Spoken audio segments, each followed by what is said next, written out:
Hello, howdy. Thanks to BostonCHI for your interest. I believe my presence here was instigated by Adam Laughlin. Adam, would you please stand up? Thank you. Now all of you know who to blame once I'm gone. Has anybody here ever seen one of my presentations before? No? Adam, you never been in one of my presentations? Well, raise your hand. Dennis, didn't you see one of my presentations? Oh. Okay, well, everybody in the room, keep your eyes on Adam so you'll know when to duck, okay? Does anybody here have pepper spray or mace? Did you bring enough for everybody? Okay.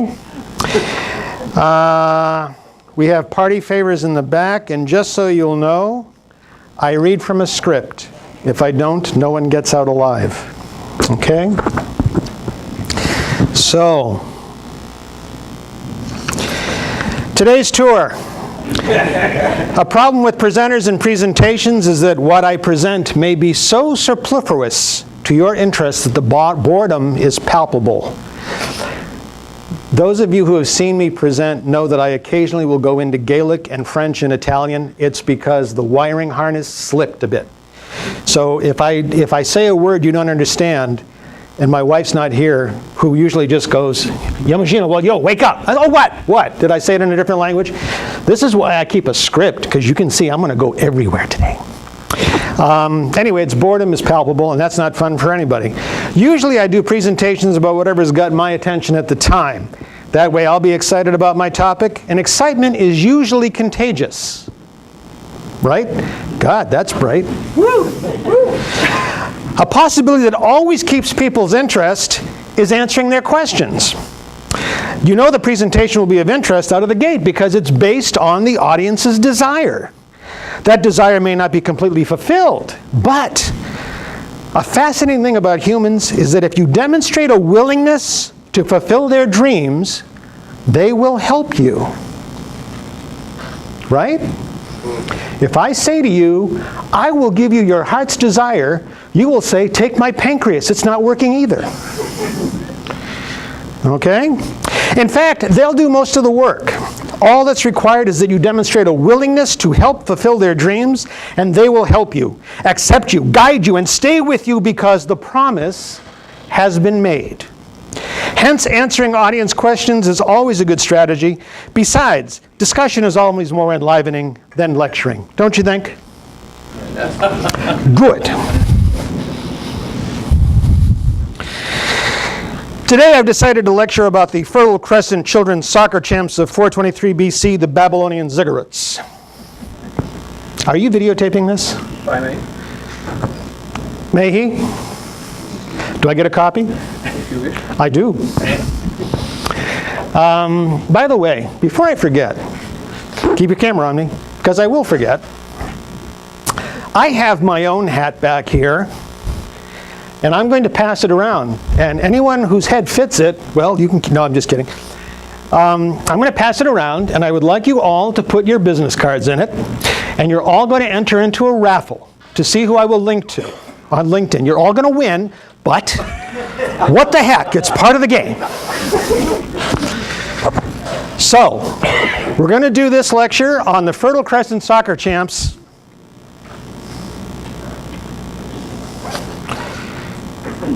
Wait a minute, this is BostonCHI? Oh. Now I have some questions for you. And they all deal with the brain. Does everybody here have a brain? Only a few of you are raising your hands. This is not good. Okay? Does everyone here have a brain? Yeah. Okay, then you're all experts. How many people here are moderately healthy, intelligent human beings? Or better than half. Okay, we're good. How many are confused, a little lost, don't have a clue where I'm going, are convinced I'm neither moderately healthy nor an intelligent human being? Very good. Now, the money question. Do I have your attention? Yes. I have your attention. Specifically, how many of you are devoting lots of higher cognitive function to figuring out just how much crack Adam was on when he suggested me for this? The real question is just behind that one. Not the question about crack, no.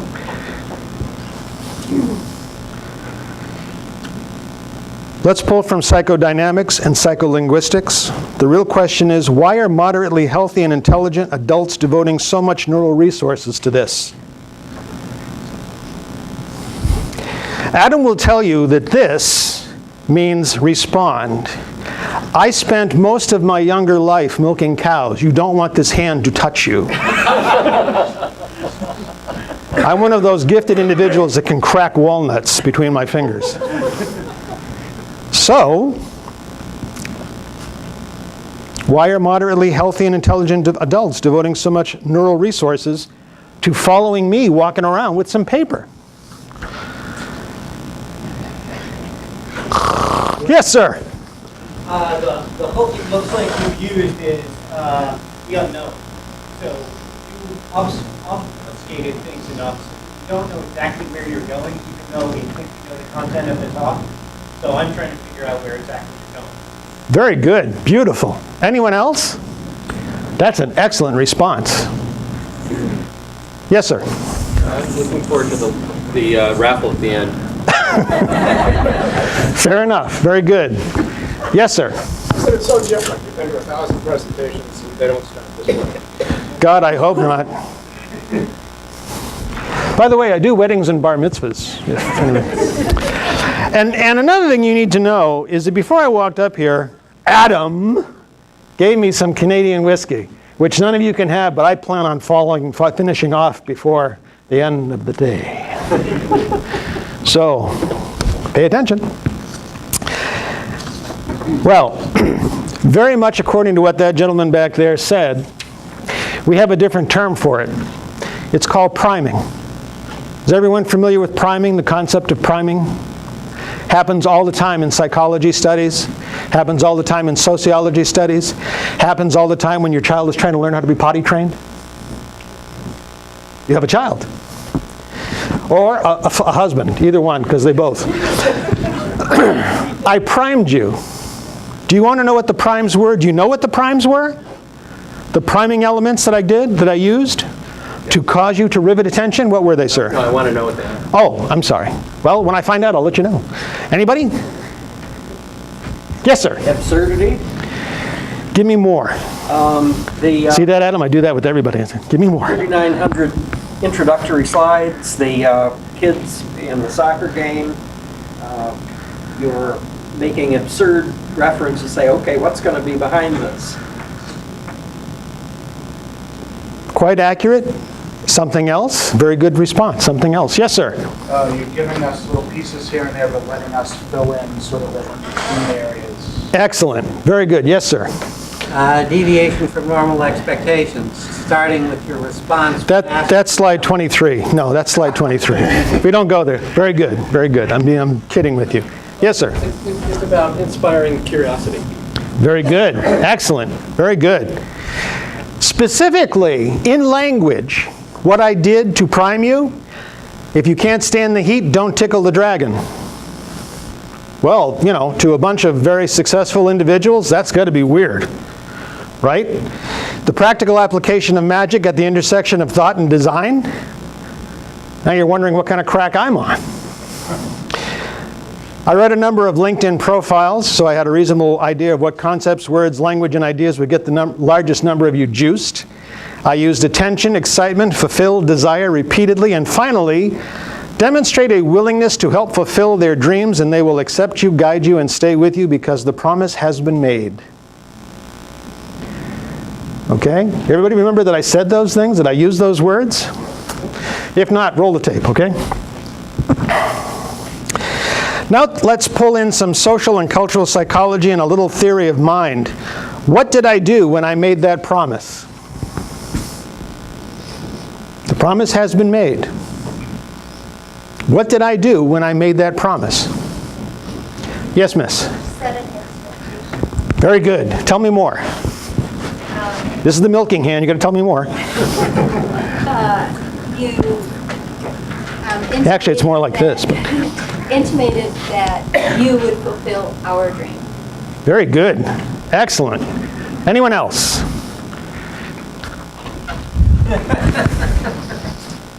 Yes, sir. You created agreement.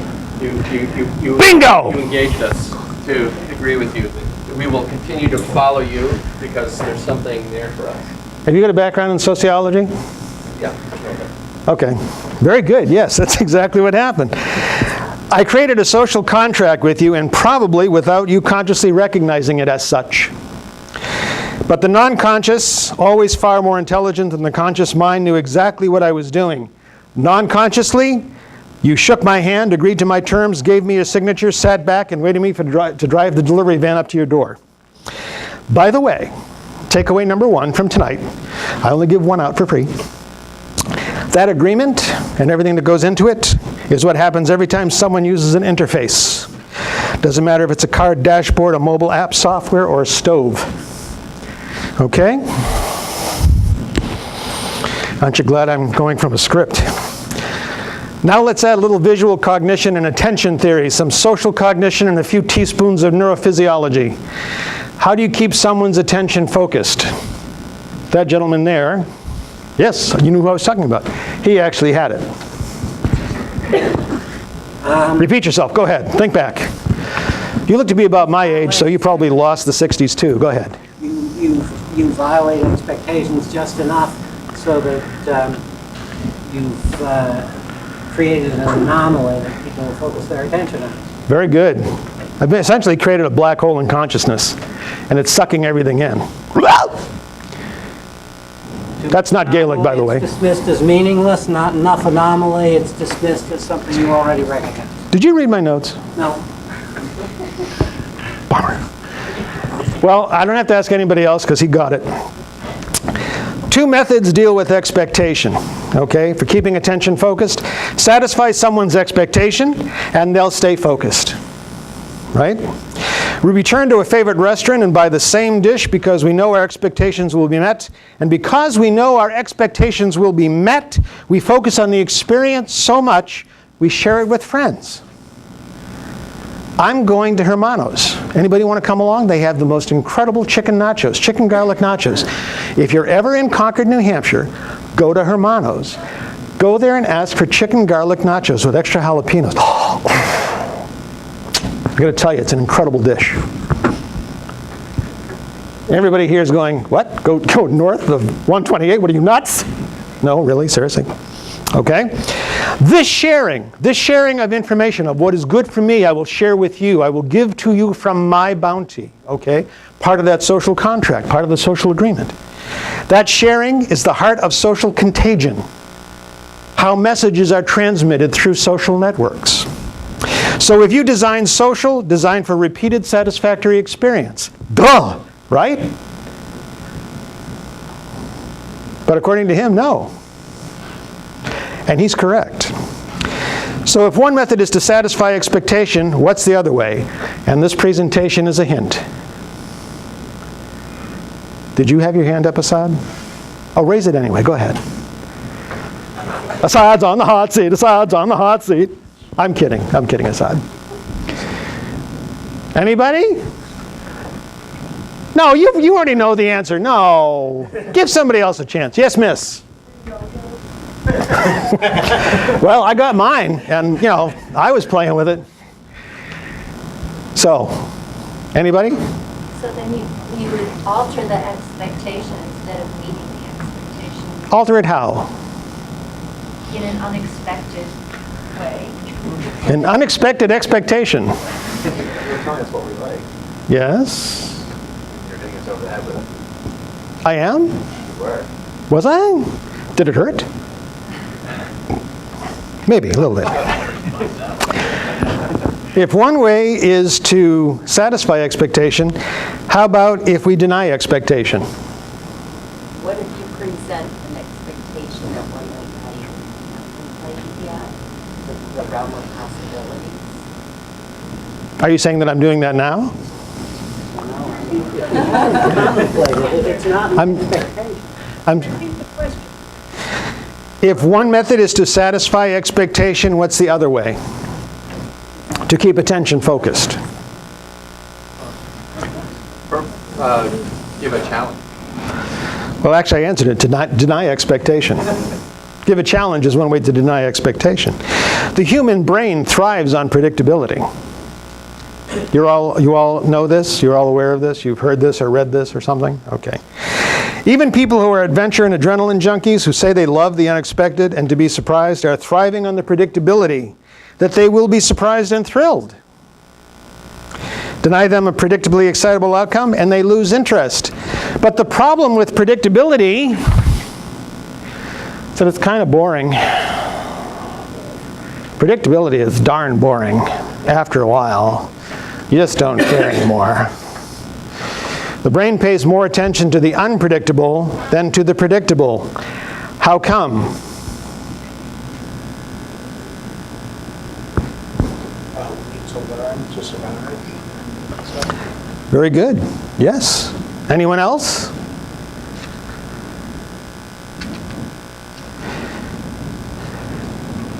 The unpredictable role is a potential source of danger or possibly opportunity.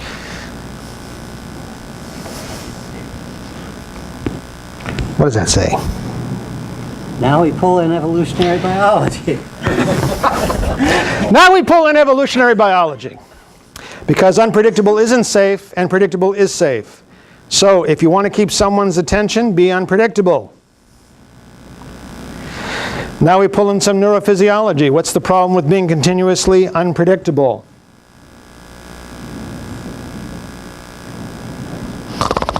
What's that? It is predictable, yes. Tell me something else about it.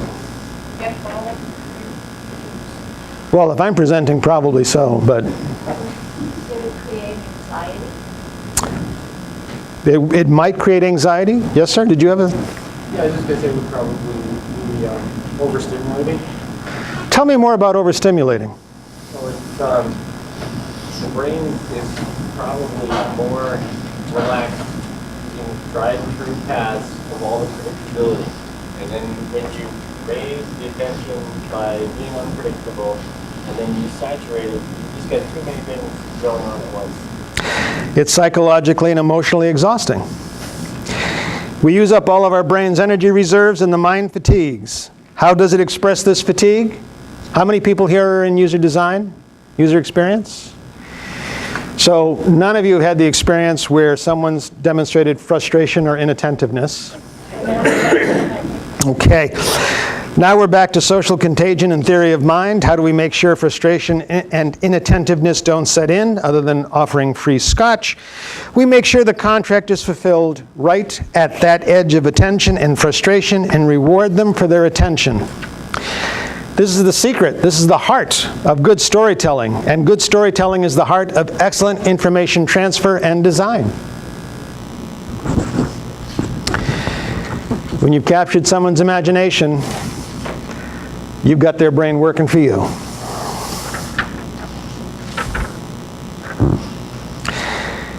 By the time you're done, you've got their whole brain working for you, in fact. And because we're doing this with healthy, intelligent people, we've already taught them to be prepared for a little unexpectedness. What? No, we have. To pay more attention to possibly up their game. This gentleman here is about to shut off his little recorder in a second. I don't care anymore. Just kidding. Now, remember I asked you at the beginning, how many of you thought that maybe I was not really all 100%? You're correct, I'm not. But how many, remember I asked you that question? Just out of curiosity. This is not an ego question, I genuinely want to know. How many of you now are going, wow, that's kind of neat. Dang, that's okay. Or possibly, let's hang that son of a bitch. One, I got one person. Nobody else thought that was an interesting little digression? Thank you. Okay, the rest of these pages are worthless. Let's go again. Just kidding.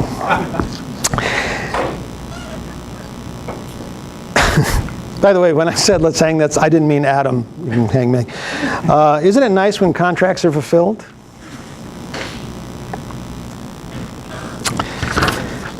So, everybody ready?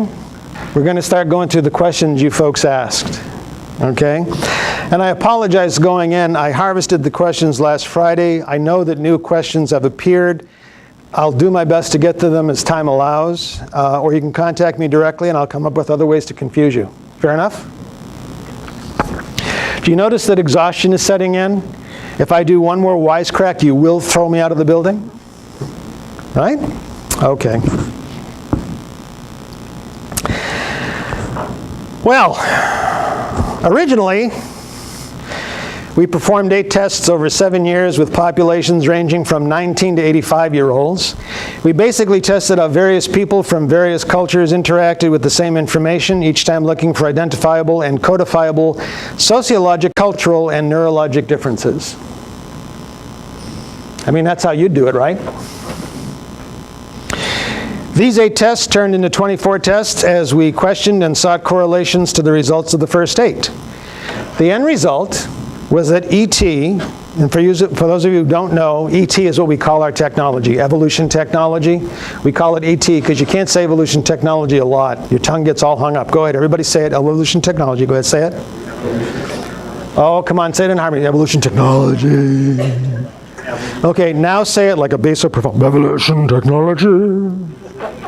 Very good. He drank the Kool-Aid. He drank the Kool-Aid. The end result was that ET was 83% accurate over all the tests. Some 83% as our average. That means sometimes we were getting down 65, sometimes we were up in the 90s. Basically, it was about 83 overall. We continue testing, sometimes on a daily basis. Each time a new tool is requested by a company, that tool goes through several months or years of testing. Most times we ask client companies to set the bar, and usually they set it too low for our standards. Sometimes we're convinced businesses don't want accuracy and accountability. In fact, one online community building company executive told us that they'd prefer our accuracy was closer to a coin toss. Because with a coin toss, they have wiggle room when they make a mistake.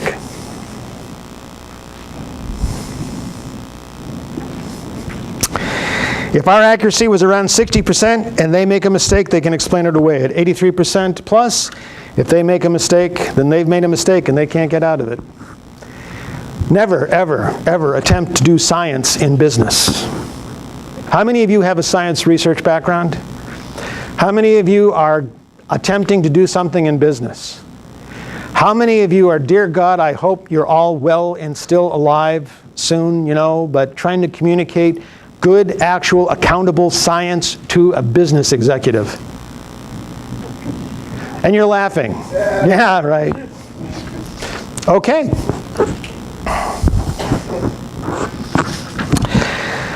Excellent question, and I don't know.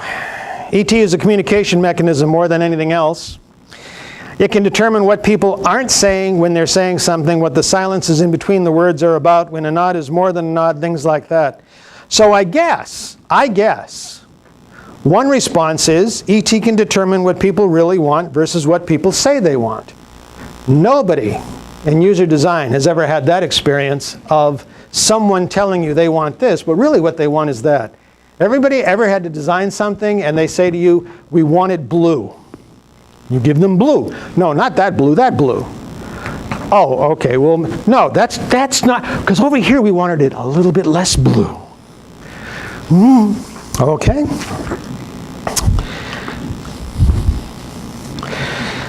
For example, what's the one thing that people everywhere want, are willing to climb mountains for, will go on religious and holy pilgrimages for, spend years laboring in lost jungles, deep earth mines, and the halls of Congress for? An iPhone.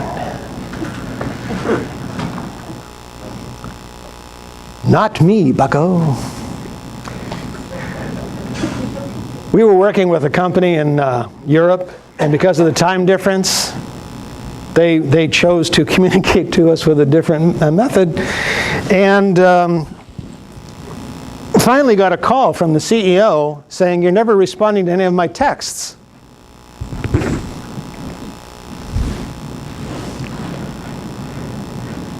I don't think this can receive a text. Well, what kind of phone do you have? This one. an LG, something or other. You don't have a BlackBerry? No. You don't have an iPhone? No. Galaxy, Samsung, anything? No. No, I don't. Why not? What do you think my response was? Too cheap. What's that? Too cheap. I'm too cheap? No, we call that frugal. Come on, be nice. What's that? So that you can't get texts from them. Not quite. Yes, sir, back there. Time? It's, what, about 7:30? No, it's... You realize how much more time the most important asset has to take up. Very true, but I framed it a little bit differently. I said I'm not that important. And it's true, I'm not. Just ask my wife. But anyway, what's the one thing people will climb mountains for, go on religious, etc.? What do you think it is? If it's not an iPhone, what might it be?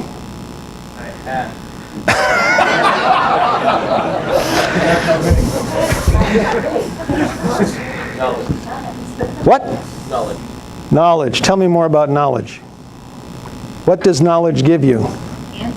Power. Ah, who said power? This is actually one of the first things that came out of working with ET, the history of technology, or the study of economically placing the most power in the most people's hands. Power. It can be power over others, power over nature, power over themselves. The 7 great themes of literature are all about power. The greatest demonstrations of good and evil are, at their cores, demonstrations of power. So let's reframe the question again. What is ET's core competency? To improve communications between sender and receiver. That's quite powerful. Let's blend the two. Everybody knows who he is? Does it blend? Does it blend? Let's swap out sender and receiver with provider and purchaser.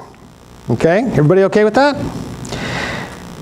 If we do that substitution, we recognize that any product is a communication between a product's provider and a product's purchaser. Follow that? The end answer is simple once we find the core of the question. ET can determine what consumers really want and inform providers, developers, etc., what features, qualities, uniquenesses are required to establish that communication. That's power. For example, one of our research reports we released to our members showed that all audiences, and especially millennials, want apps. Devices are merely vectors for apps. Okay? So if you're a tablet or a mobile, etc., vendor, developer, then you want to carry products that can handle which? Most apps are greatest diversity of apps. Which of the two demonstrates the most power? What's that? Two. Diversity of apps, and 2, greatest diversity of apps. Are you saying 1? 1? Most apps?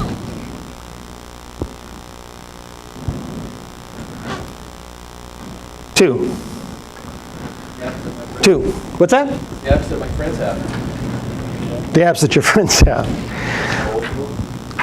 Okay, I'm going to both apps or both friends.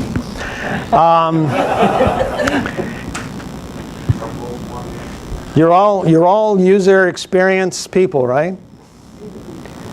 Most of you are. Some of you will admit to that in public.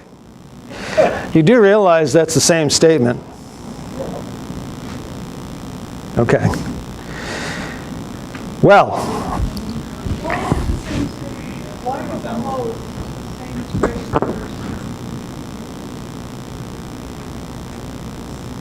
The purpose of having 2 apps is so that you can do 2 different things with those apps. So it just follows that the more apps you have them in order to do different things. So that gives you diversity of apps, because they're all about different things. When I go to the store for apps and I try to search items, I don't want to choose among 300 with tiny variation. I want the best, and I just want to get there. So you go to the ratings and you ask your friends what they use. Well, yeah, I don't want the most. What about the device that will continually provide more information? Both. Both show the most power. Depends on whether the audience are sameness sorters or difference sorters. Is everyone familiar with that concept, sameness sorting and difference sorting? If you're a sameness sorter, you will go to the same restaurant repeatedly and have the same dish. If you're a difference sorter, you may go to a lot of different restaurants but order the same dish at each restaurant. It depends what is more important to you, to be different or to be the same. Now, this actually came out of work that was done in basically the intelligence community, but specifically in, I forget what it was called, looking at surveillance, intelligence. Okay? Because what they discovered, what the government discovered, was that there were some people who were really adept at picking out one thing out of an entire field of stuff. And they would show it to the next person. What is it? I can't see it. And they would point, right here, look at it. No, those people were difference sorters. They were able to pick the one thing that was unique. Okay? i.e. a soccer field in Cuba. Okay? The Cubans played baseball.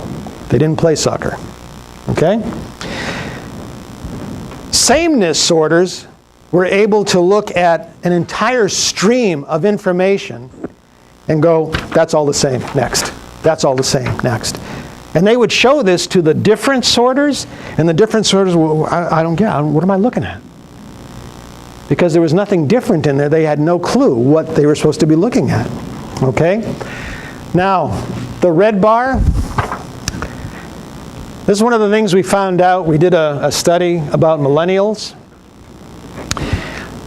Millennials are extreme difference sorters. They want everything to be different, fresh, new. Okay, yes, Jesse, okay, bah. Whereas people my age, a little bit of gray in the beard or hair, okay, we are sameness sorters. I'm at a point in my life where I want the same thing.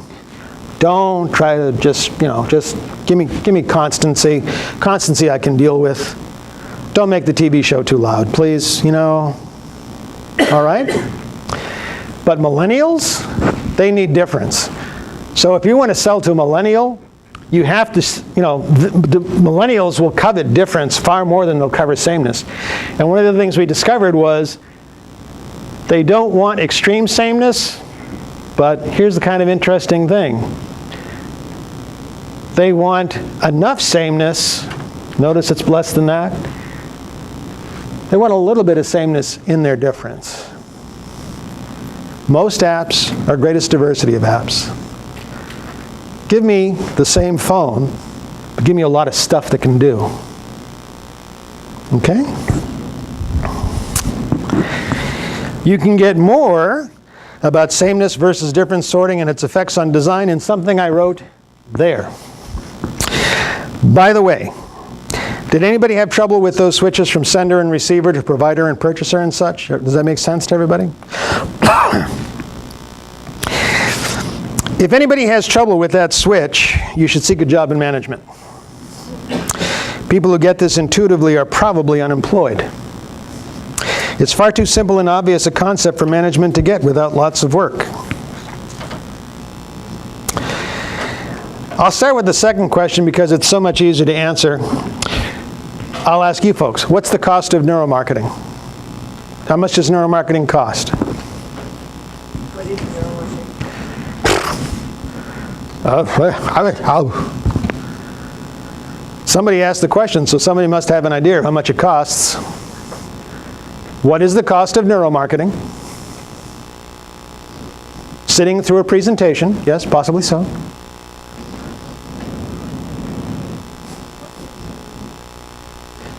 You have to ask her, because she just asked that question. I honest to God, I don't know. People call me a neuromarketer, and people have, companies hire me to be a neuromarketer in residence and put us on retainer to do this kind of stuff. And I said, in being interviewed once, somebody said to me, what's a neuromarketer? And I said, as far as I know, it's a term that sounds sexy right now, probably will for a few months, and then they'll come up with something else.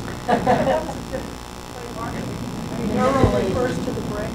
We all have brains. I'm not arguing with you at all. I'm on your side. Tell me what marketing doesn't do that. Yes? Because we give it a fancy name. That's right. Very good. Can I ask a little bit? The question suggests, or that what you referred to earlier, which is that people will have a reaction. They will tell you that they want red, but what they want is blue. And it seems to me that what you're suggesting that you do with ET is you find out that in fact you go past the filter.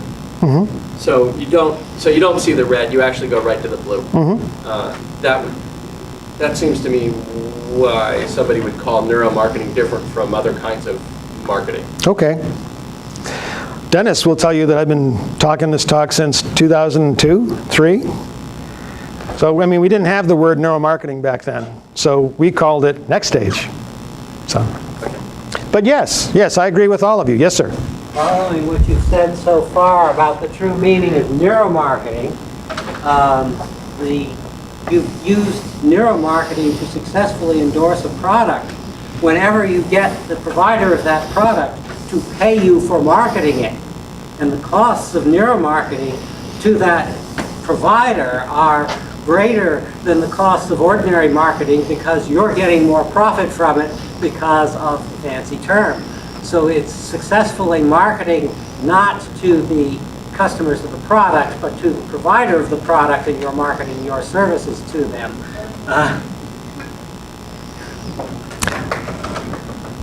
Yes. I'm sorry, I'm lost, but yes. In which case, the benefits of neuromarketing don't outweigh the costs, they are the costs. The benefits to you from the fancy term are the costs to your employer. Valid, true enough. Here's how I chose to answer this question. Our price point is low compared to most. We have one free tool at present and may introduce another as time and tide allow. These 8 tools are only examples. I think there's a total of 20 tools available on our store and member sites. Originally, every tool we have was in one desktop tool that also handled audio, video, images, whatever you could throw at it. And I think Dennis actually sat in some presentations where I showed that actually happening. And it was back in 2003. What can I tell you? Originally, everything was in one desktop tool that, What we did do was make separate pieces of that desktop tool available and individual as online tools. So we have 20 tools in development, not including the big one that we've partnered with Critical Mass. Everybody know who Critical Mass is? They're an international digital agency, part of Omnicom. Is that a big Uber agency? Okay. And that's the Love Light tool. So what they've asked us to do is come up with a tool that determines when people are on a website, do they have quote-unquote love, which actually we recognize it as deep ego identification. Because if you love something, your ego identifies with whatever it is you love. So all you need to know right now is that prices are going up at the start of 2013. So we decided we want to make money next year. Now the first part of the question, can you give an example of how successfully using endorse a product? I am actually not sure what the term endorse means. Do you mean help sell? Is that what, whoever put this question up, is that what you meant? How do we help sell? Nobody wants to say, that's what I did. I'm the one who said that question.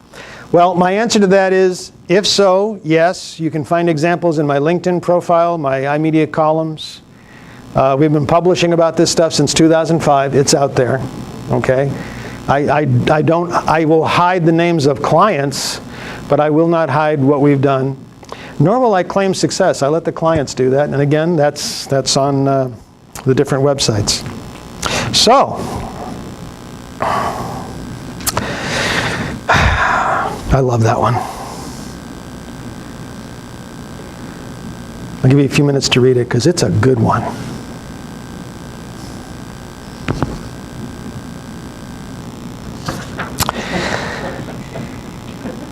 How again?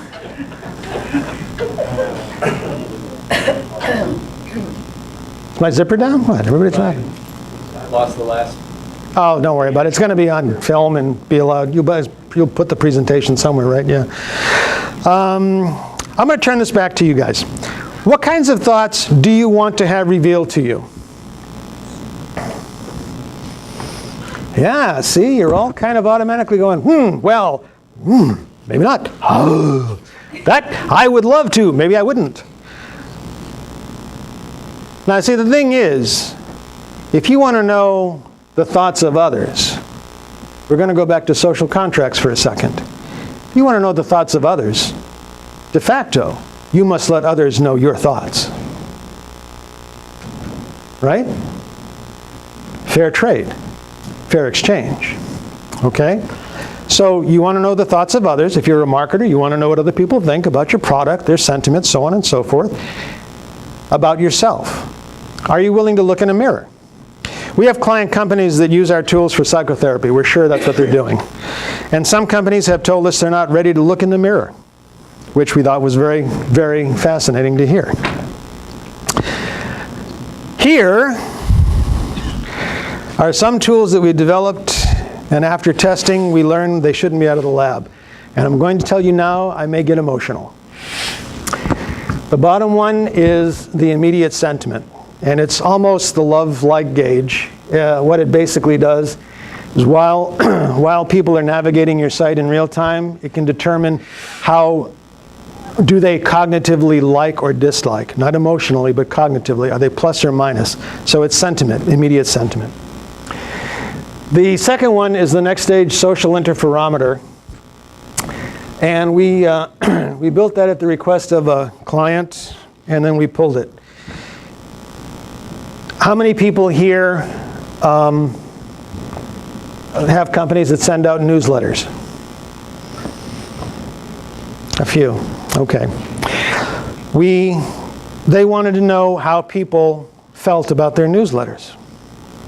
Reasonable thing to ask. So we tagged their newsletters. How many of you receive a newsletter? You're on a newsletter email list, for example, and you receive the newsletter and you think it's nifty and you think someone would appreciate reading it, so you send it on. One of the things we were not prepared for was that the sentiment, the social interferometer was reporting to us what this person thought about this person that sent the newsletter on. And a lot of people make business relationships and they're not nice. They just basically want to suck people dry. It's not a friendship relationship. It's not. I mean, I realize business is not friendship. But anyway, the last one is Looking Glass. That's only given out to law enforcement. It can determine when a predator is on a child's site. So anyway, we don't let that one out too often.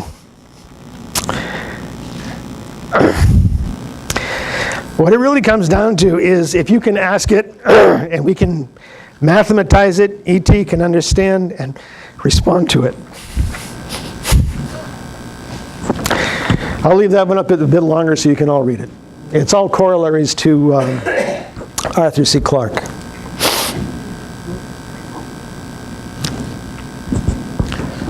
Everybody read all those? Okay, I'm back.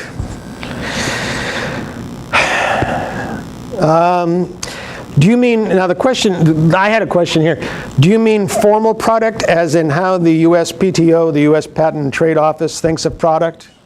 Well, We have 3 existing patents. I'm told there's 100 more in the queue if we want to go after them, and currently I'm writing up the big one. This actually goes to something you and I were talking about, Assad. Developing a mechanism by which computers can actually store and retrieve and use language the same way the human brain does. We do not go by semantics, we go by semiotics. That's the big thing you need to know. Although I will grant you that that last one, that is more theory than product at present. Pure theory, I have 1.91 megabytes of text notes to turn into product, to build on top of this application. That's the pure theory. Now, does anybody want to know about the real theory? The where does Joseph want this to go theory? Would that be of interest to anybody? Fair enough. There's nothing in E.T.'s mathematics that specifies the brain has to be a human one. Think about that for a second. All that's required is that we understand a given neurophysiologic well enough to mathematize it. Given a relatively well-known neurophysiology and ET, the communication engine can translate the thoughts of that brain. And if you think humans are the only things on the planet that can think and have emotions, you're not up in the most recent behavioral and ethology studies. But why stop there?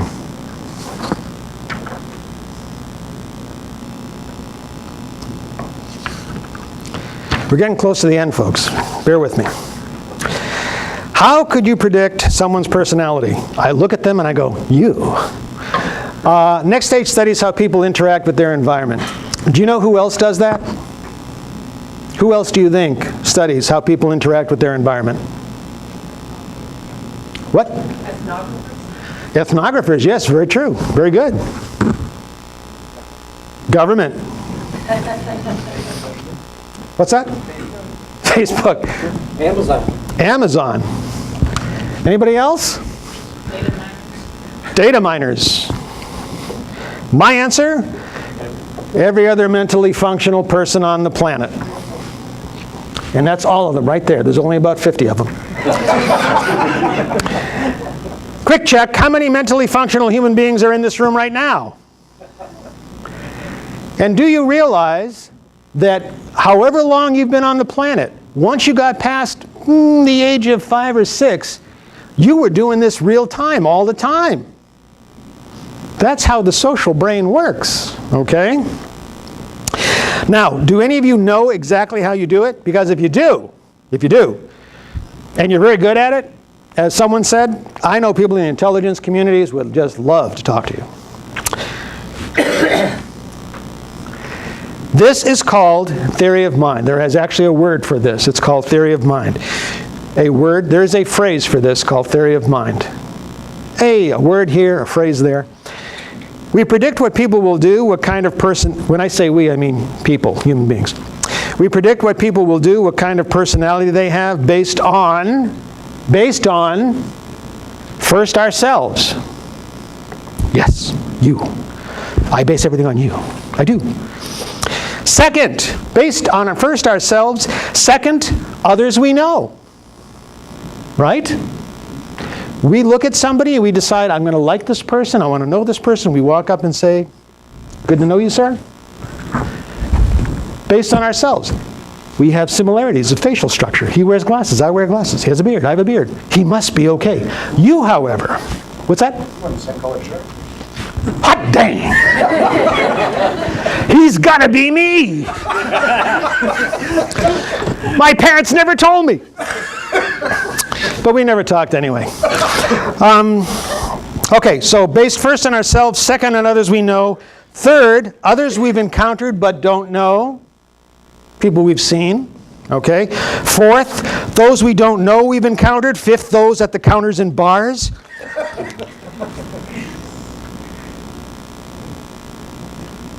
I really, just let me break out of this for a second. I really hope you're all paying attention. Not because what I'm doing is so fantastic, But if you're paying attention, you'll notice when I shift from straight didactism to fun, and it's scripted, folks. This is a UX design system right here. It's also a lot of paper. We predict the actions, behaviors, motivations, and thoughts of others within our given culture and social group. Right? My wife, who Adam has met, beautiful woman, God knows why she's married to me, but an incredible woman from a German Scots background. I am a thoroughbred Italian, okay? First thing that her parents wanted to know was why my family lost the war. First thing that my parents wanted to know was, how come she doesn't speak Italian? She's not of the faith. You're not going to marry this girl, are you? Yes, as soon as I can. Anyway, different cultures, different social groups. She cannot stand hot, spicy food. I will take a bath in this stuff. It's not pretty, but I will. Anyway, we do that very well. We do it by observation. Every online analytics tool on the planet observes behavior. So all that was required was for us to teach ET to pay attention to those same things. ET, as we said earlier, Assad, may take it a bit further than most, I'll admit. What inputs are required? There's the file. There's the link. Go take a look. Yes, miss? Evolution technology? It's about this big.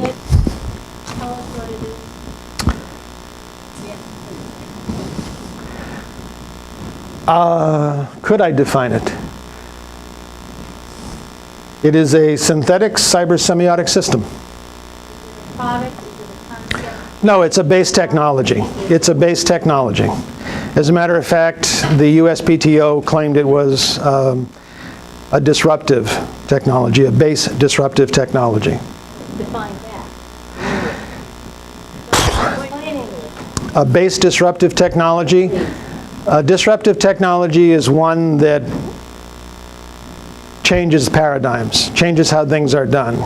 A base technology is an incredibly, according to them, an incredibly broad platform on which other things are built. Are you familiar with the work of Iliades? He was a great proponent of second-order tools, first-order tools and second-order tools, and the claim was that humans are the only species that know how to make second-order tools. A second-order tool is a tool that makes a tool. Evolution technology is a basic technology upon which we have built a series of tools. Some of these tools are language-based. Some of them are observation-based. Language-based. Okay? Basically, ET, evolution technology, with all the fun words taken away, is a mechanism for rapidly understanding and responding to human behavioral thought patterns and thought patterns. That's one of the questions, so can I get to it? Okay. A programmable device, anyway, to answer this, what inputs are required? A programmable device, visitor or user with a brain. Find them if you can. What benefits could a marketer expect with such a tool? Back in 2001, I asked CEOs and marketers how much it would be worth to them to know what their customers were thinking. Anybody guess what the almost universal response was?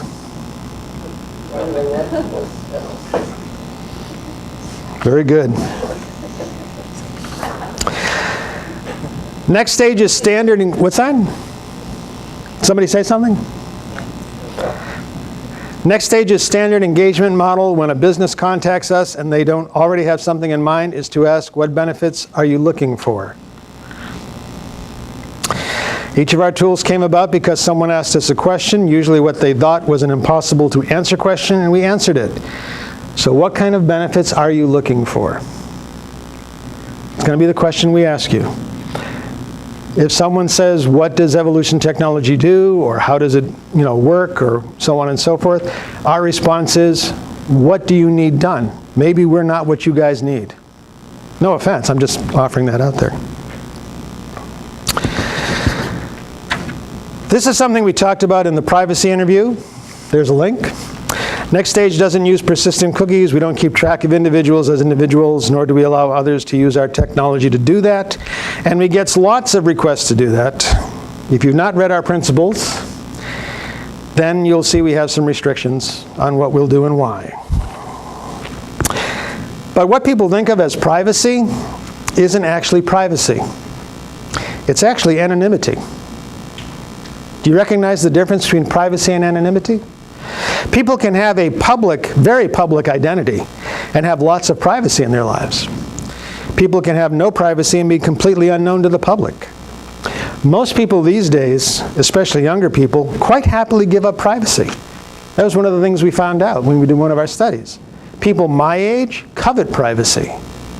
Okay? Younger generations, they will give up privacy in a heartbeat. What do you think they will give it up for? What do you think they want in exchange for giving up their privacy? Their anonymity. What was that? Recognition. Recognition. Someone else? Very good. Social contact. Social contact. Connection and entertainment. We have a slightly different term for it. Power. Okay? In this case, the power is in social collateral. In the ability to perform faster downloads, do more texts, which, by the way, does everybody know the texts are decreasing now? People are not texting as much. Okay? Video conferencing. What's that? Really? The whole concept of privacy and anonymity is actually covered in my next book, which someday I hope to finish writing. Okay, how does evolution technology work? Let me give you some examples of why UX and design is doomed. What is the correct user experience in response to that question? To NextStage, that question is an interface. Okay? Which answer is the correct one?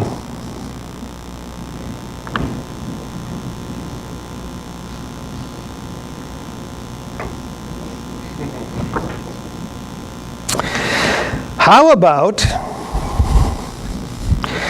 it's a blend of some 120 different disciplines under 4 major fields of study.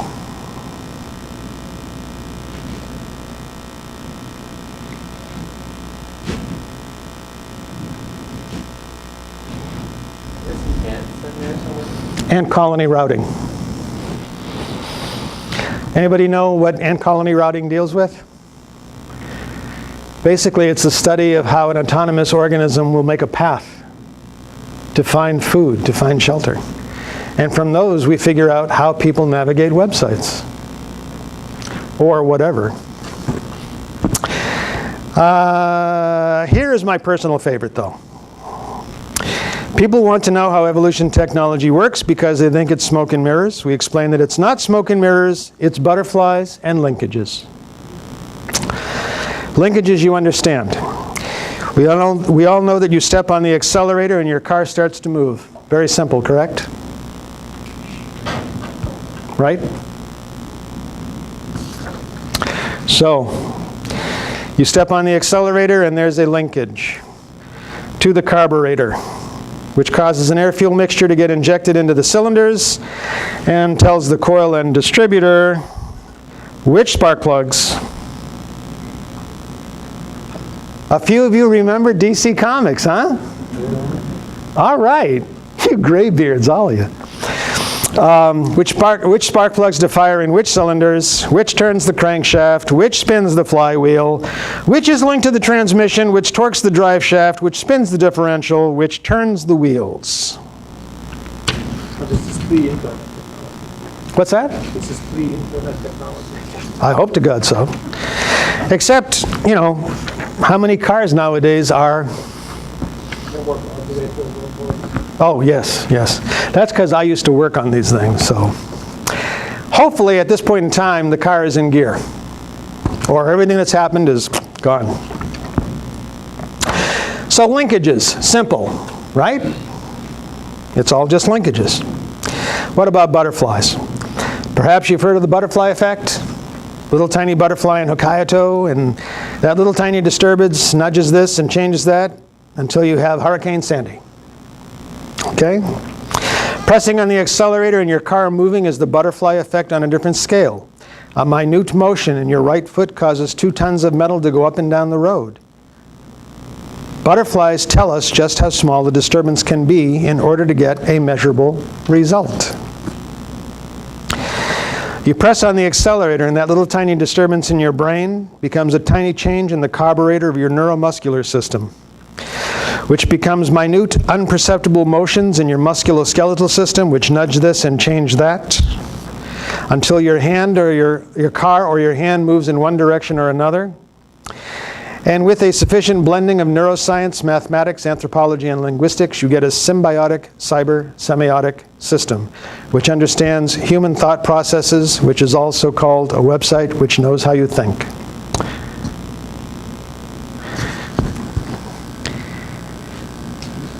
It is 8:15. I don't have much more to go. Do we still have time? Perfect. Yeah. To the audience, you guys had enough? You want me to continue? Keep going, keep going. Keep going, right out the door, Joseph. Just keep going. Thank you.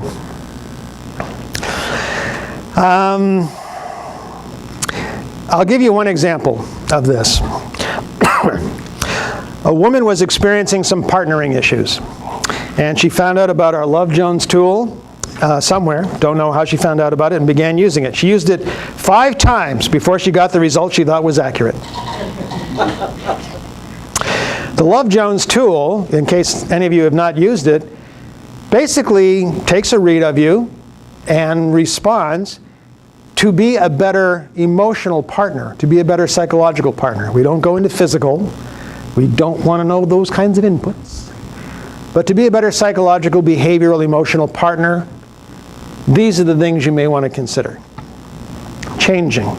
Or just think about it. That's all. Okay? She used it 5 times before she got a result that, by God, that's the right. That one's right. Yes, that's who I am. Then she thought, maybe the tool's been accurate all along and I've changed. She started keeping a journal of her moods, her thoughts, her emotions, what happened during her day. Each day she checked herself against the Love Jones. There were similarities between the days that resulted in Love Jones responses she wanted, and similarities in days that gave her responses she did not want. She started practicing the good days. She had a journal of things she had done on those good days. She started practicing the good days. Now she and her partner are hooked and use it as a gauge. Not happy results? Let's figure out what's going on rather than let the day continue downhill. We actually have lots of emails along those lines. That story is the one that I appreciate the best. Training yourself to become a person that you want to be. Whoa. Come on, people. To hell with the technology. To hell with me being up here. People actually actively training themselves to be better people, to be who they want to be in life. Can I get a round of applause for that? You want to bring it back? That's power. People who are able to recognize they are not who they want to be and then change themselves. I don't care how they do it. Screw the tool. Screw the technology. People changing who they are to who they want to be. That's power. That's power. That's where I want to be. Click. Can I give examples? Yes, I could. Next slide. But you give me examples. What devices would be better if they interacted with you without your having to know how to interact with them?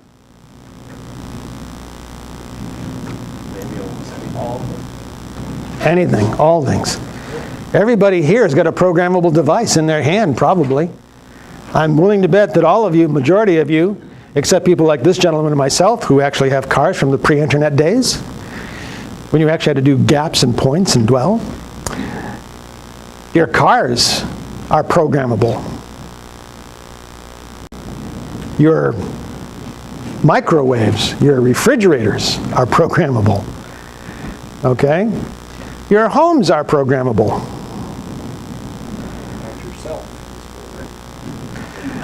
I'm not sure I'm willing to say programmable.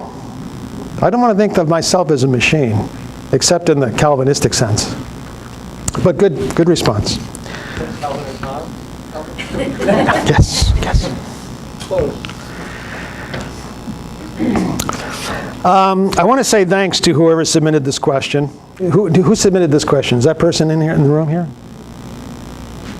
Oh, no. Oh, well.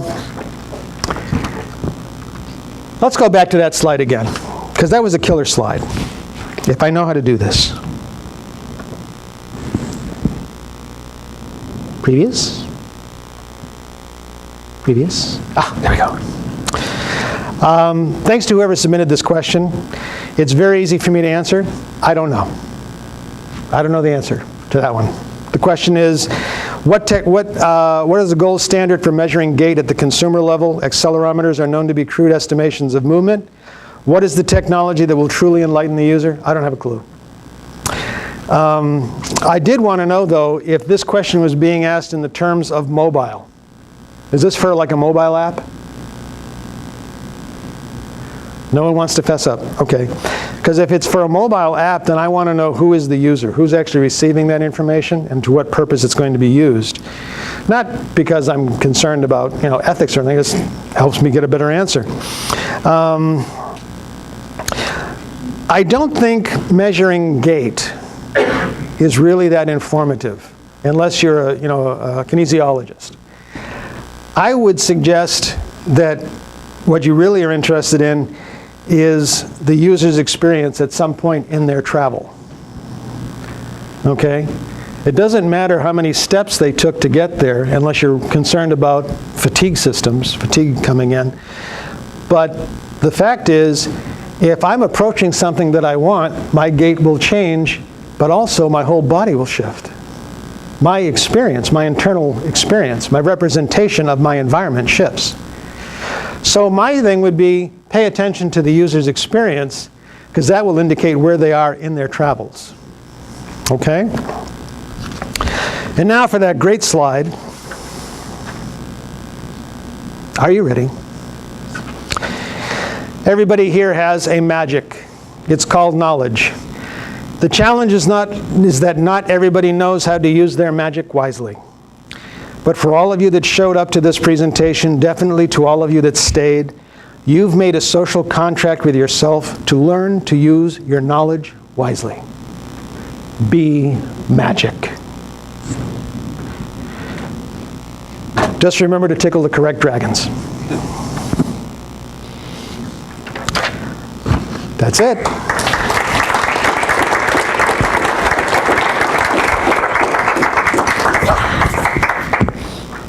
We've got mics for anyone who has any further questions. We have probably about 10 minutes for questions.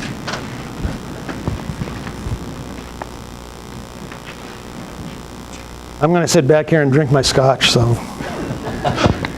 Just kidding, this is water. It would be fine if it was scotch.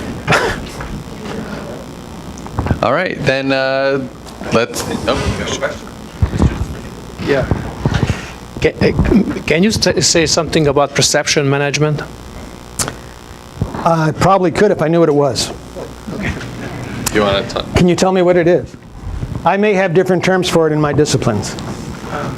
I just put together two words to describe exactly what I mean. Lately, what I'm understanding in biology, that the DNA researchers talking about the protein is actually the membrane in a human cell is the one that reads the DNA, and the way we generate this protein is depending on our perception of our environment. However, in a human body, the perception is not coming through the environment but through our nerve system controlled by the brain. So I kind of wanted to know, how can you engineer or define or control or better yourself by managing your perception? Well, thank you for explaining your question. I do not consider myself a philosopher or religious authority. I do believe the answer about managing your perception has been answered by those individuals fully well. But that won't stop me from making a blithering fool of myself attempting to respond. Everybody that I know has had trouble in their life. Sometimes trouble came to them, sometimes they walked into it, but everybody's had difficulties. Personally, whenever I hear somebody say, well, you know, if you just have a good outlook on life, things will be okay. You've not been in New York City since Hurricane Sandy. Come on, people. There are, on Long Island, there are grandmothers in retirement communities walking up and down 17 flights of stairs because, you know, there's no power. They may have a good life, they may be happy people, but if everyone is happy, if a person is always happy, they're dead. Because this, in an EKG, EKGs go like this, the heartbeat goes like this, right? You're supposed to have up and downs. If you're like this, you're no good. Perception management, I do thoroughly believe it's up to the individual to determine what their life is going to be like. I have told people who have contacted me about challenges they've had in their lives, some horrible challenges. I won't deny that. And I've said, you're now aware that this happened to you as a child, as an adult in your relationship, that things were not well. Oh yes, I'm well aware of that. Good. Now that you're aware of it, before that, you were not responsible for anything that happened to you. But now you are. Because you chose to become aware. Those things happened to me. It is now your choice to decide, will they rule your life or will you rule your life? Perception management. When it comes to the molecular level, you know, now we're getting into Penrose theory, right? You know, is consciousness really a quantum level phenomenon? If it is, and we're, you know, multi-million-year-old Zen Buddhist or something, we can alter that. I'm not that old. Despite how I look, I'm not that old. But I actually wrote a blog post about living intentionally because I forget how long ago I made a conscious decision that I would live my life intentionally. And you know what? It's damn hard. I fall down all the time. I don't do it that well. But each time I catch myself, I go, okay, all right. I can either beat myself up for what happened or go, all right, okay. Now I know what to watch out for. Today will be the way I want today to be, to the best of my ability. I can't control my environment. That's my wife's job. Does that help you, sir? Thank you. All right. Anyone else? Yes, sir. So I was interested in what you were saying about the different sorters versus sameness sorters, and also privacy and anonymity. Have you done any sort of projection, or have companies you've worked for asked for any sort of projection in terms of that flipping later on in life? Because you talked about, you know, the older generation, you know, oh, now I want privacy. But that generation, say in the 60s, was more than willing to give up privacy, anonymity, or both. Yep. So it actually used to be in the early days of the internet, like 10 years ago. It used to be that the breaking point we found was 35 years old. Now we have an entire generation who does not understand the world without an internet. Basically, children who were born in the early 90s grew up in a connected world. And as they matured, the world became more and more connected, which is a kind of fascinating thing because it's kind of like, when you're born or when you're like 2 or 3 years old, your parents give you a puppy and you and the dog go old together, right? You grow up together. The internet has done that, so to speak, with this generation. It has matured with them. So one of the things we've discovered is that that age is now being projected out. What used to be 35 as a breaking point is now 48. Okay? The caveat to this is that it's culture specific. Okay? And one of the strangest things we've discovered is people who come from tonal language cultures, they are, of course the world's supposed to be connected. Well, Europe, you Western people, you're just now catching up. Everything's supposed to be connected. You're supposed to be paying attention to everybody else around you. If you look at the uptake of social media, social content in Asian countries, they're leaving us behind. Okay? Korea was digitally wired long before the US was. And they had incredible digital capability before the US did. One reason, yes, they didn't have the investment in copper. Okay, that was an easy one. But two, it was not a hurdle for them. It was not, so I got to log in and I can talk to everybody and I can see what they're doing and find out what they're doing. You look at city video feeds from Korean cities, and nobody knows everybody knows the cameras are there, so the cameras are not there. You will still find people in Brussels, in Madrid, in London, Glasgow. Those are the cities that I know off the top of my head, that as they're walking down the street, they'll glance up at the cameras. They know the cameras are there, but are the cameras watching me? And of course, it's the older people who do the most looking. The kids, they're gaming it. So is the breaking point maturing as the internet generation matures? Yes. One of the first indicators we're having that things may change in ways businesses don't want is that the amount of texting is dropping off. Now, one of the things we found out in Florida, we did this study in Florida, was that how many people here have teenage children, daughters? Okay, don't listen. Especially if they're in Florida, don't listen to this. We found out that one of the functions of texting, not sexting, but texting, was merely to find someone to have a physical release with. Period. I'm not sending you dirty pictures. I'm not sending you pictures of myself. I don't care. Anybody want to get together? Good, fine. We hope to God they were wearing birth control. Now, what was another point that was kind of amusing to us was that increased and traffic accidents with teenagers decreased. Why?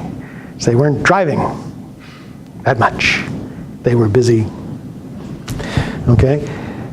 So we did notice that behavior. We noticed a spike in that behavior. We haven't noticed that, a recognizable decline in it yet, but the fact that texting is now on the decline, and we're actually, one of the things I'm curious about is what's taking its place. Because when a technology becomes decayed, okay, it means something else has taken its place in an evolutionary system, right? But we haven't figured out what it is yet. The closest thing we have is that most phones now have two-way video. But that's a lot of horsepower. Not for the machines, for the people to use. Texting is like this. But now if I'm holding this up, so I can see you, you can see me, most people, as we've seen on the news, can't walk and do this. Most people can't walk and text. So what's taking its place? We're not sure yet. When did you notice the decline? How long has that trend been for the texting to be in decline or well, we noticed it about, in our systems, we noticed it about what is this, November? August, we noticed it in August in our systems. I think it just came out in the news today, though. Yeah, some very large organization with much more money than we have said, yes, it's true. So I had read that at least So one suspicion was because more phones are having texting that bypasses the carriers. That's correct. Yeah, So they're still doing it, just a different channel. But quite possibly so. As I say, I have no idea what's causing it yet. We're questioning a lot of stuff. A lot of apps and the Google text doesn't even Yeah. show up in these searches. Right. It bypasses it because they're only monitoring cell carriers. Yep. And more people getting smarter. And why paying a $10 a month when I can get it for free and I can do it internationally using Viber. There are a bunch of applications out there. Everybody, it was a lot of fun for me. thank you, Joseph.